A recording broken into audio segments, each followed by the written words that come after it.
Hello and welcome back to Chronicles from a Caribbean Cubicle podcast. This is Francis Wade, and here's an article I wrote for the Jamaica Gleaner. It's entitled Balancing Social and Intellectual Challenges. Your company is dealing with a significant challenge. Due to the complexity of the issue, it's hard to determine the right path forward. This is an intellectual puzzle that needs the attention of analytic minds. But is finding the optimal answer your only concern? After all, the management team has had implementations in the past. As such, you sense that the soft side warrants some consideration to succeed by the end. You ask, how do we balance intellectual and social perspectives so that we effectively tackle the complete problem? Now, you must design an event that accomplishes all your goals, not just some. Here are some suggested ways to shape your interventions using the example of your company's corporate strategic plan. Number 1, determine acceptable outcomes. Before the exercise starts, you need to create a clear picture of the final result.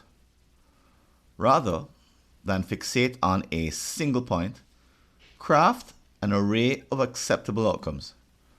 Here are some questions you can begin with.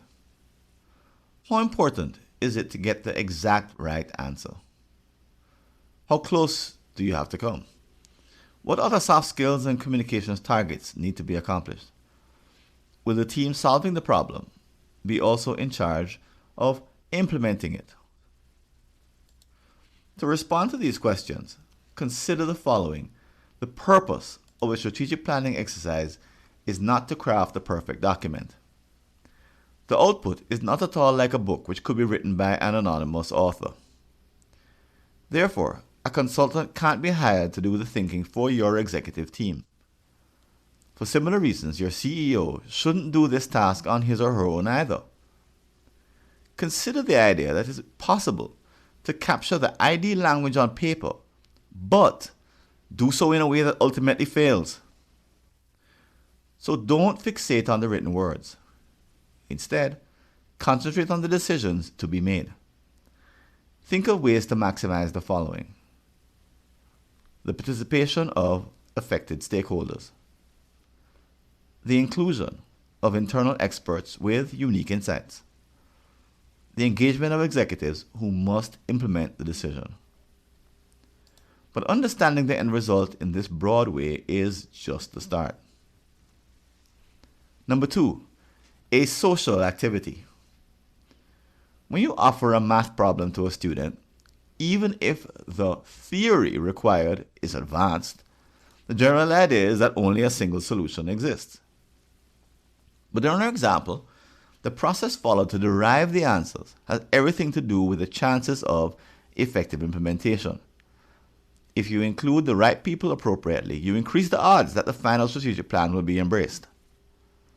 To illustrate, imagine locking a group of colleagues in a room. The only way they can escape is to solve a difficult puzzle. Studies have shown that the bonding which may occur in such situations is transformative, even for a bunch of strangers. This is especially true if the task is challenging and the activity is meant to accomplish an explicit higher purpose. Why is this important? It all means that to hit your stated outcomes, you must address the soft side of the team's activities. In your design, this aspect needs to be fostered, not left to chance. Given this fact, scrutinize every step along the way with a social lens. Plan each activity to help the team make progress towards effective problem solving and future implementation.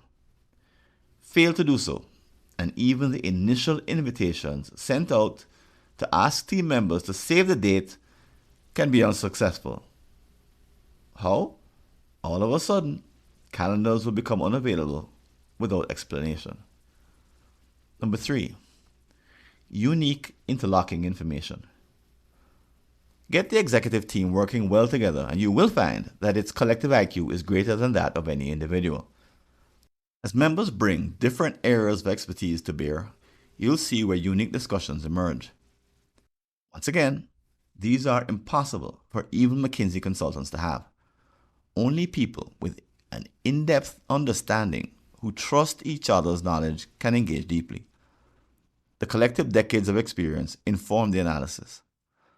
As a result of all these factors, the likelihood of successful implementation is much higher. Furthermore, it's sometimes unhelpful to compare an executive team in one company with another. But if the event is facilitated skillfully, the group will make practical commitments which match their ability to deliver results. For example, a board member who serves multiple companies may refer to a bunch of leaders from another company as an exceptional case.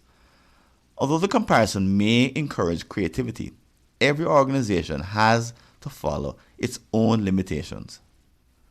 Realistic planning means considering constraints before making new commitments.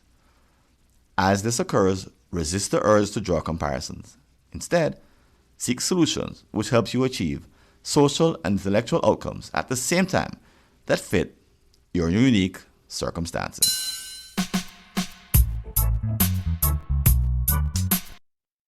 Thanks for listening.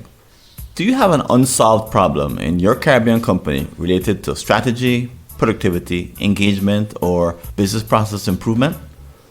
Just visit a searchable listing of all my prior articles and you may be able to help yourself to a fresh line of thinking. Go to blog.fwconsulting.com or see the show notes.